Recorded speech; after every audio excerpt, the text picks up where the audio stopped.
ఓ గురువు నీ మనసు ఊరి చివర చెరువు ఎంతో పరువు గల్లది నీ కొలువు గుడిలో త్రిమూర్తులు బడిలో నీ సూక్తులు అయినా మేము ముందు నీకే దండము పెడితిమయ్యా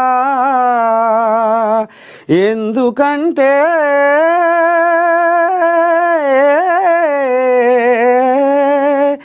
ఓనమాలను దిద్దించి బుద్ధులను నేర్పించి దేవుళ్ళ చూపించినావు గనుక ఆ భాగ్యం అందించింది నీవు గనుక. మరి ఒక్కసారి మనం అందరం ఇప్పుడు ఏ స్థాయిలో ఉన్నా ఎక్కడ ఉన్నా ఎవరైనా గురువును కొలుసుకోవలసిందే, తలుసుకోవలసిందే. మరి మనకు దారి చూపి వెలుగుదారి చూపినోడు గురువు. అందుకనే ఒకసారి గురువులను మనము మనసు నిండా తలుసుకొని పబ్బది పడదాము.